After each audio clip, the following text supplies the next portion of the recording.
Welcome back to another episode. Ryan here with Chaos MMA, and today we have on Jimmy Lawson, who fights April 8th at LFA 128. Jimmy, how you doing, man? I'm doing good, man.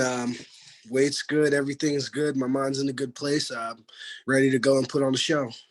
Yeah, and before we get into training camp and everything else, I just wanted to ask you, as we all know, you did wrestle before you started your MMA career and everything else. When did you realize, oh, I want to go into an MMA career, be in the UFC or something one day? Was it during your wrestling career, or was it a little shortly after you kind of realized it all? Well, to tell you the truth, when I first graduated from Penn State, um, I kind of had opportunities to try to still try to compete and play at the next level for football.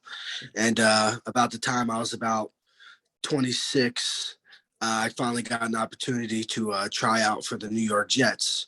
So I went up to Fauner Park and I got to work out with them for the D line. And, shortly after that, I kind of hung up my cleats and, I had gotten a call from DC and Zinc Management out in California to, give it a try. I grew up watching boxing. My family was big into boxing and football growing up. So I knew MMA was something that was growing in the combat sports department. And it was interesting to me. And, being I had a wrestling background naturally just made it easy for me to transition. So I took that leap of faith. And, when I went out to California, DC was preparing for the Stipe fight. So it was a great experience for me. And I guess you could say it was all she wrote from there. Now, when DC called you, what's your reaction? Did you know DC before this, or was this the first time you kind of spoke to DC?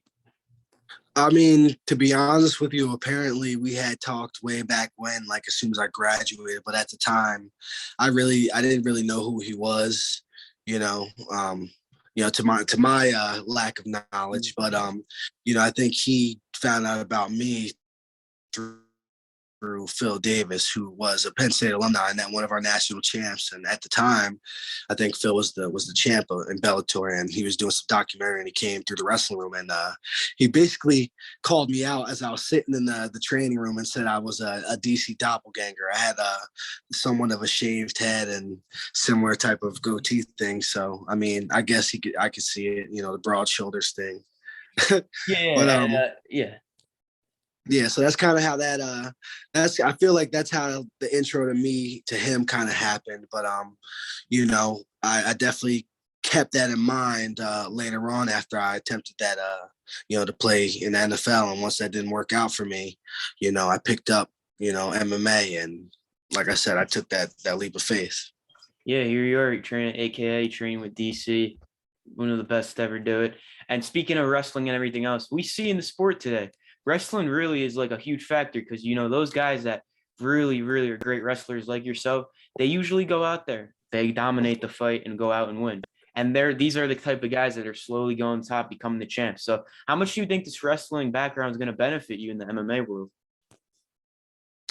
Um, I think it's tremendous to my progression as far as the sport of MMA.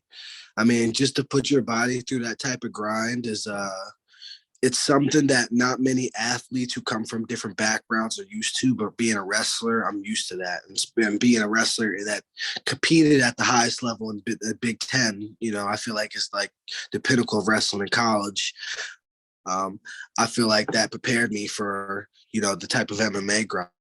And I feel like one of the main factors coming from wrestling is you get that sort of pace. As you watch a lot of wrestlers that transition to MMA, they all one of the main things that they all have is that pace. They're able to control pace. Like once you figure out what you're doing, if you're one of those aggressive fighters that are very heavy-handed and stuff like that, I feel like you're naturally going to transition.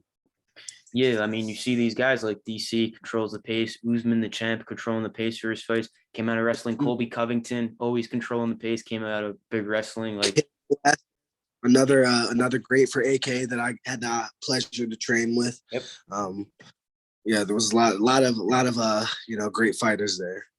Yeah, we'll sure get into that situation later. And I wanted to say your last three fights though have been KO, TKO finishes. So how scary do you think it's going to get when your hands get as good as your wrestling? Like your striking's top level like you're wrestling. Like, how good do you think this is going to get for yourself?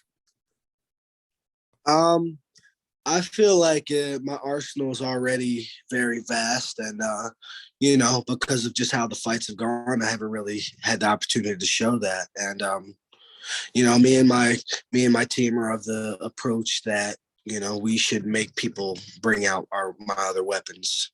You know, obviously I'm very far removed from my very first fight, which was a good fight for me, but I lost. I was on the receiving end of a loss. I think I've come a long way since then, and I think the fans are definitely in for a treat to see what type of goodies I have in my bag. Yeah, I can't wait. And yeah, the first fight may not have gone your way, but you get the 3 straight wins, and now you're going out there April 8th. How do you feel you match up with Marino Eatman? Like, have you seen any like film previous fights on him? Like, how do you feel you match up on him based on everything you've seen so far? Well, I see he's a grinder. I see he grinds out wins and stuff like that. He has a lot of experience, so I respect his game as a pro. But I see that he's heavily focused on his wrestling, and I feel like that's the department I excel at. I feel you know, like you said before, one of the main things is I do have a very great wrestling background, and make no mistake, I'm always sharpening it. I take my trips up to Rutgers University, go wrestle with those guys. I coach my kids' club every week, so and my one of my main training partners is Corey Anderson, and you know what type of fighter he is. So I'm ready to wrestle. That's what it comes down to. But I'm of the school, like a lot of wrestlers, they depend on that. So we're gonna see what his stand-ups like. Yeah, yeah. Yeah, based on everything you've seen, do you think this is gonna be a fight where you're gonna be able to control where it goes? Like, do you think you'll control, like, if you want to strike, you'll strike. If you want to take him down, yeah, you'll go out there and take him down. Like, is this a type of fight you're kind of looking at? Yeah, like I said, I have respect for my opponent. He has good head movement, Yeah. and he comes forward. But I just feel like my stuff is going to be better and sharper than him. I'm used to competing at a high level, and I'm ready for this. It's not really of me changing emotions. Kind of like I feel like it's been time for me to get another opportunity like this, and I'm just ready to compete. Yep, it's going to be a great fight April 8th. And, I always ask the fighters this: fill in the blank. Jimmy Lawson wins by blank at LFA 128. How you see yourself getting it done? Um, Either a knockout finish or maybe a TKO or a submission. We'll see. I feel like at some point it might turn into a grappling event, but I feel like I'm gonna dominate from that position and get to what I want to get to. Yeah, looking forward to it. I think it's going to be a great fight. Looking forward to your performance and everything else. And as we know, you do train at AKA, one of the best gyms in the world, if not the best. And you're training with guys like you said, DC, Cain Velasquez, you were training with. How much do you think this has helped your career in MMA so far? Like, how much of a better fighter do you think you've become over these past few years since you started? Well, I mean, I'll say this: a lot of fighters that come into MMA, even guys that are at the highest levels with highest pedigrees and stuff like that. I feel like when they get put into MMA, they get some of them, most of the time, they get training wheels put on them. Yeah. That is my very first fight. As you see now, the dude who I lost to, he's ranked in the world, and I still feel like I could have won that fight, but like that's what drives me. The fact that, I survived, not only survived, but I lost a split decision. I never quit on that. I never quit on that fight. And for me, I know what I'm doing now, which is way different than back then. So, I'm just going to keep going with this momentum and keep going out there and improving each time. Yeah, and I wanted to ask you this: is like Daniel Cormier a guy you look up to? Because he heavyweight fighter, he's seen it all in the UFC. He was the heavyweight champ. He was the light heavyweight champ. Is that someone you look up to because you want to follow his path someday, like you see with the Usman who followed Rashard Evans' path? Is that kind of like the path you're trying to follow, DC's path? get to the top level? Is that someone you look up to? Um, I wouldn't say that. I would say more so. At the time, he was my team captain. I respected him. I respected how he handled his business, not as a man, not just as a man, but as the captain of our team. And I have such respect and just so grateful for so much that I've learned between him and Cain Velasquez. But as far as as far as it's a two-part question, because as far as looking up to him and wanting to follow his game, I want to be myself. I plan on bringing something to MMA that nobody's seen before. And I feel like in terms of ability, I feel like my abilities are different than DC's. We're built similar, but my reach is a lot longer than his, and I feel like I've always been a heavyweight, so it's just different. I got a different mindset than he has. He was a dude that, was a 97 and 84 pounder until he became like a grown man. I've been a heavyweight my whole career. Yeah. So it's different. Yeah, I love it. You're starting your own path, making your own name for yourself and everything else. And when it's all said and done, like you win this fight, how like close do you think you are to like, a UFC promotion, other promotions? Like, is the UFC the promotion you want to sign with? Well, I'll tell you this. I had an opportunity to fight with Bellator way back when I first started my MMA journey. But, I don't know if that's still the case, but that was the case when I first started. But obviously I fought for Dana White's looking for a fight, my very first fight. So, that's definitely the path I want to be on. I want to be known as the best fighter in the world. But honestly, man, whoever's offers the money, I'm not gonna turn it down. Obviously, I'm no fool. It depends on what that is. But right now I see the UFC heavyweight champ recognizes the best fighter in the world, and that's the title I want for myself.